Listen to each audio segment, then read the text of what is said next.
সবাইকে স্বাগত জানাই। এবিএস এবং এনভিএস এর যে নোটিফিকেশন অলরেডি পাবলিশড হয়েছে এবং তার এগেনস্টে ফর্ম ফিল আপ কমপ্লিট হয়েছে। প্রিপারেশান সবাই টায়ার ওয়ানের জন্য শুরু করে দিয়েছে। তো আমরা আজকে এই ভিডিওটির মাধ্যমে টায়ার ওয়ান এবং টায়ার টুতে কী সিলেবাস, এক্সাম প্যাটার্ন কেমন, এই জিনিসটা আমরা খুব নিখুঁতভাবে জানবো এবং তার পাশাপাশি প্রত্যেকটা পার্টে কি কি সিলেবাস রয়েছে, কি কি জিনিস পড়তে হবে। কেননা তোমরা নিশ্চয়ই যারা ইএমআরএস পরীক্ষা দিলে, তো ইএমআরএস পরীক্ষাতে তোমরা দেখেছো যে প্রশ্নগুলো কেমন টাইপে এসছে। এক একটা কোশ্চেন তোমরা দেখেছো যে এক পৃষ্ঠা ভর্তি, ঠিক আছে, সেটা জিকে হোক, রিজনিং হোক, মানে অনেকটা লেন্দি টাইপের কোশ্চেন কিন্তু দিচ্ছে। এই জন্য আমাদেরকে এই এনভিএস কেভিএস, ঠিক আছে, এই দুটোর জন্য যারা যারা তোমরা ফর্ম ফিল আপ করেছো, তোমরা ভালো করে দেখে নাও যে কি সিলেবাস এখানে রয়েছে, কি কি পড়তে হবে। একটা মেজর চেঞ্জেস বিশেষ করে আমাদের বাঙালি ছেলেমেয়েদের ক্ষেত্রে, যেটা হিন্দি, তো হিন্দির বদলে কিন্তু তোমরা মডার্ন ইন্ডিয়ান ল্যাঙ্গুয়েজের আন্ডারে তোমরা কিন্তু বেঙ্গলিতে পরীক্ষা দিতে পারবে, ঠিক আছে। তো ভালো করে দেখে নাও যে এখানে আমাদের টোটাল 6টা পার্টস রয়েছে। তো তার মধ্যে দেখো, সাবজেক্ট যদি আমরা ধরি, জেনারেল রিজনিং থেকে 20টা কোশ্চেন থাকবে, নিউমেরিক্যাল এবিলিটি 20টা, basic computer literacy 20, general knowledge থেকে 20খানা কোশ্চেন থাকবে, ইংলিশ ল্যাঙ্গুয়েজ তোমাদের রয়েছে 10টি থাকবে, আর মডার্ন ইন্ডিয়ান ল্যাঙ্গুয়েজ সেটাও 10টি কোশ্চেন থাকবে।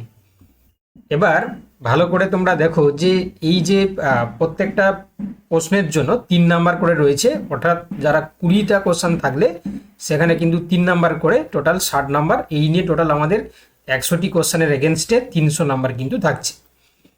টাইম মোটামুটিভাবে তোমরা পাবে 120 মিনিট, অর্থাৎ 2 ঘন্টার সময় তোমরা কিন্তু পাবে। এখানে দেখো তাহলে, যেমন তোমরা দেখলে যে প্রত্যেকটা এমসিকিউর জন্য তোমরা 3 নাম্বার পাচ্ছ, ঠিক একইভাবে যদি কোনো কারণে একটা কোশ্চেন তোমরা ভুল করে বসো, তাহলে কিন্তু সেখানে 1 নাম্বার মাইনাস হয়ে যাবে। ওকে, আর লাস্ট দুটো যেটা দেখতে পাচ্ছ যে মানে এই যে ইংলিশ ল্যাঙ্গুয়েজ বা মডার্ন ইন্ডিয়ান ল্যাঙ্গুয়েজ, তো সেখানে বলা রয়েছে যে ইংলিশ এবং one of the 12 chosen Indian language, তাই না। তো তার মধ্যে দেখো ফর পার্ট 1 to 4, অর্থাৎ আমরা এটাই বুঝতে পারছি যে তোমরা এই যে 1 to 4 পর্যন্ত তোমরা মোটামুটিভাবে ইংলিশে কোশ্চেন পাবে এবং তার পাশাপাশি হিন্দিতেও থাকতে পারে, কিন্তু এই যে ইংলিশ ল্যাঙ্গুয়েজ, এটা তো ইংলিশেই থাকবে, আর মডার্ন ইন্ডিয়ান ল্যাঙ্গুয়েজ হিসাবে তুমি যেটাকে চয়েস করবে তার এগেনস্টে তোমার পরীক্ষা আসবে আর কি। তো এখানে হিন্দিও রয়েছে, তো মোটেও কেউ হিন্দি করো না, বিশেষ করে যারা বাঙালি তোমরা রয়েছো, ঠিক আছে, বাংলার যারা ছেলেমেয়েরা রয়েছে, তোমরা বাংলাতেই এই পেপারটাকে তোমরা সিলেক্ট করবে। আচ্ছা, এবার আমরা আসছি, দেখো এবার যেটা যেটা বিষয়টা আমরা আলোচনা করব সেটা হচ্ছে কি, দেখো এই যে তোমার এই যে দেখতে পাচ্ছ যে কতজনকে পাস করানো হবে। তোমরা দেখেছিলে যে ইএমআরএস এর ক্ষেত্রেও আমরা দেখেছিলাম যে মানে 1.1:10 রেশিওতে পাস করানো হয়েছে। তো এখানেও দেখো 1:10 রেশিওতে কিন্তু পাস করানো হচ্ছে। আচ্ছা, এবার দেখো সিলেবাসের ব্যাপারটা তোমাদেরকে আসি, যে জেনারেল রিজনিংয়ের তোমরা জানো যা যা থাকে, ব্লাড রিলেশন, তারপর হচ্ছে তোমার seating arrangement, puzzle, coding, decoding, mirror image. Numerical এবিলিটিতে দেখো number system, percentage, ratio, time, work, data interpretation, simplification. Basic computer লিটারেসিতে দেখো MS office, operating system, cyber security, internet, email. আচ্ছা, জেনারেল নলেজ থেকে দেখো কারেন্ট অ্যাফেয়ার্স, ঠিক আছে, এই জিনিসগুলো তোমাদের রয়েছে। আর যেটা বলছিলাম ল্যাঙ্গুয়েজ প্রফিসিয়েন্সিতে দেখতে পাচ্ছ তোমরা ইংলিশের পাশাপাশি আমাদের রিজনাল ল্যাঙ্গুয়েজ হিসাবে তোমরা কিন্তু বাংলা পাচ্ছ।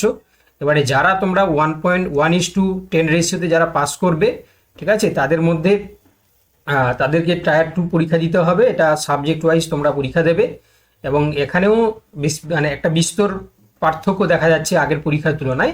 এখানে অবজেক্টিভ টাইপস থাকবে 60টি এমসিকিউ, আর ডেসক্রিপটিভ মানে তোমাদেরকে লিখতে হবে আর কি, এখানে 10টি কোশ্চেন থাকবে। তোমরা দেখতে পাচ্ছ যে প্রত্যেকটা কোশ্চেন কিন্তু তোমরা পাচ্ছ এখানে 4 নাম্বার করে, আর এটা 1 নাম্বারের করে। তো এখানে 60 নাম্বার, এখানে হচ্ছে 40 নাম্বার, এই নিয়ে 70টা কোশ্চেন, নাম্বার থাকছে 40, আর 60 হচ্ছে কি 100 নাম্বার। এটাও তোমরা 2.5 ঘন্টা সময় পাবে। এবং এখানেও যেটা অবজেক্টিভ টাইপস থাকবে সেটা প্রত্যেকটার জন্য 1 নাম্বার পাবে, আর ভুল করলে 0.25 মাইনাস কিন্তু চলে যাবে। এবার যেটা প্যানেল তৈরি হবে সেটার জন্য আবার দেখো, তোমরা নিশ্চয়ই জানো যে এখানে ডেমো টিচিং এবং ইন্টারভিউর ব্যবস্থা থাকছে, তবে সেটা হচ্ছে টায়ার 2 এর ক্ষেত্রে 85% ওয়েটেজ দেওয়া হচ্ছে, অর্থাৎ এই যে টায়ার 2 তে সাবজেক্টের পরীক্ষা দিচ্ছ, যদি 100 নাম্বারের উপর পার্সেন্টেজ করা হয় তাহলে সেক্ষেত্রে তোমার 85% তোমরা পাবে টায়ার 2 থেকে, আর যেটা ইন্টারভিউ হবে সেখান থেকে তার ওয়েটেজ দেওয়া হবে 15%। এই নিয়ে প্যানেল তৈরি হবে। এবারে নিশ্চয়ই তোমরা জানো যে পরীক্ষার ফর্ম ফিল আপ ইতিমধ্যে শেষ হয়েছে। পরীক্ষা তোমাদের জানুয়ারি ফেব্রুয়ারি দিকে হতে পারে, জানুয়ারি দিকে হওয়ার সম্ভাবনাটা খুব বেশি। তো যারা যারা তোমরা এই সিলেবাসটা জানতে না বা এই বিষয়টা তোমরা জানতে না, অনেকেই আমাকে বলেছিলে যে এই যে মডার্ন ইন্ডিয়ান ল্যাঙ্গুয়েজ ব্যাপারটা একটু খোলসা করে দিতে। আশা করি তোমরা সবাই বুঝতে পেরেছো। আরও যদি কারোর সমস্যা থেকে থাকে তাহলে তোমরা আমাকে কমেন্টে জানাতে পারো, আমি তোমাদের জন্য আলাদা আর একটা ভিডিও বানিয়ে দেবো। ধন্যবাদ।